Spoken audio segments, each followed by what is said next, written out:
to say hi, Michelle. Hello. All right, so I am like really excited to kick off this like new 8-month project that came from a lot of feedback from our very first session, which was Culture Who Am I.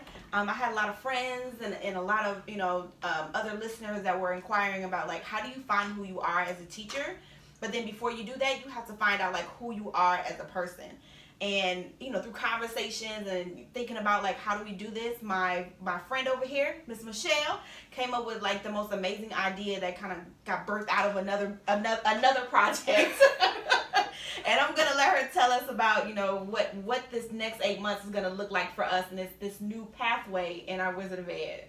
Yeah, so super excited. I recently graduated with my degree in clinical mental health counseling, and I'm all about really understanding what it means to be your best self in front of students, in your workplace, in your relationships.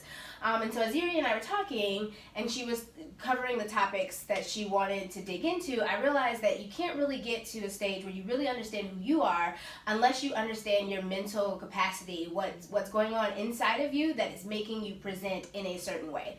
And so she has this wonderful theme of Wizard of Oz, which if you ever look and watch the movie or watch The Wiz, because The Wiz is definitely the better of the versions, there is the Munchkin Land, and the Munchkin Land is all about like alliteration and ingenuity and innovation. And so what I suggested is that we add on the mental marvel Munchkin Land, because I love alliteration, where each month we're going to munch on a mental mindset that's crucial for our master teachers.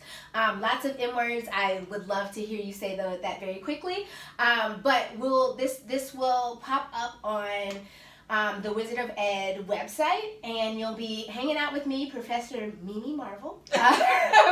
And each month we'll introduce a mental marvel, which is just a concept that aligns to the topics at hand and allows us to really dig into what's mentally going on to allow us to be the best selves in whatever category we're discussing for the month. Yeah, I'm really, really interested about talking about this topic because I lived overseas and transitioning back here. It's like I was coming into a new phase of my identity and didn't know like what was happening. And it was like those check moments with Michelle, like, Yuri, you didn't do that. And I'm like, I feel like I'm there at 35. But like, no, you're never there because, it's like every 5 years you're like growing into a new person. And then that new person's like your job. And how do you grow in your job? So, this has been really helpful for me, special vulnerable moments. Because it's all about giving yourself grace. And I think like as we grow, we have these wonderful, huge expectations of self, and it comes without grace. And you cannot get to this best version of yourself without giving yourself the grace to go through what actually looks a little messy and dirty and crazy and hectic at times. Yeah, so very true. Do you want to tell us a little bit about like our first little nugget that we're going to get into today? Like we had Culture Who Am I, but like what's the first little nugget? Yes, so I understand that this podcast really has a lot of young viewers, right? So people who are typically in that early 20 age. And so I thought that it would be really great to dig into what phase are we, particularly any of us who are living in America, what phase are we living in? And so there's this concept called emerging adulthood, which really covers that age of struggle and identity exploration that most of us who are in this age of 18 to about 27 live in. And it's characterized by a lot of struggle through a journey to find self while trying to meet societal expectations. Yeah. And so we want to go dig into like what are the characteristics of this phase, what does it look like, what does it feel like, so that you can have a better understanding of just where we are in life and where this is leading. Yeah, which is like so important. Like, what good in life?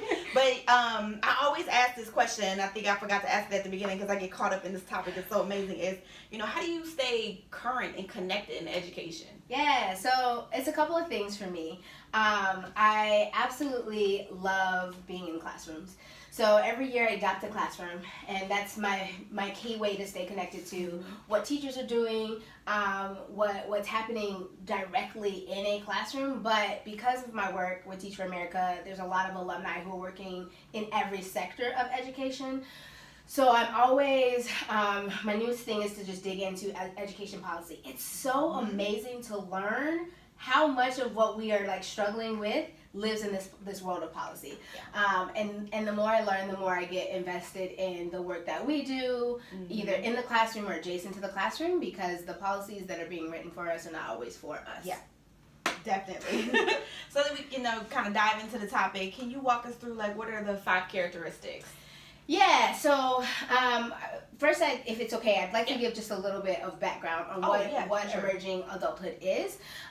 So it's this concept that was started in around the 1990s. So 1995, a professor, Jeffrey Arnett, started doing this study on young adults, ages 18 to 29.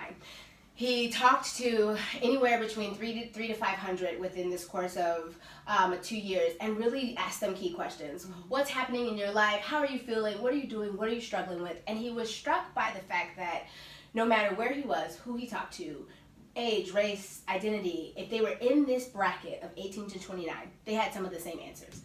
I'm struggling with who I am. I'm struggling with what am I supposed to be doing with my life? I am jumping from thing to thing to thing. I feel guilty. I feel angry. I feel confused. Yeah. And he realized that like, because society has changed so much, if you think about where we were years ago, a 22-year-old would have a family, right? Like they got married between 13 to 16. They had jobs like that they stayed in for the next 30 years by 20. And so their stage of life is very different from our stage. They graduated and went right into the workforce. Yeah. Now we stay in the home a lot longer, and we transition out of the home to go to extended schooling. So our first time on our own is at 22. Yeah. And he realized that the expectations we have for that person who's in the 22 to 25 bracket is really outdated. And that's how it got to this space of our 22 to 25-year-olds are feeling so much tension with what they should be doing and what they should not be doing, without realizing that expectation is a little bit outdated. So he realized that there's just so many things that are different. 70% of us pursue education and training outside of high school. So the average age of marriage, which used to be around 20 to 22, is now up to 27 to 29, right? So there's this 7-year gap of exploration. That's a good way to put it. Right, where you make all kinds of choices, some where you're like, hey, I ain't gonna revisit that choice. But it's a part of life.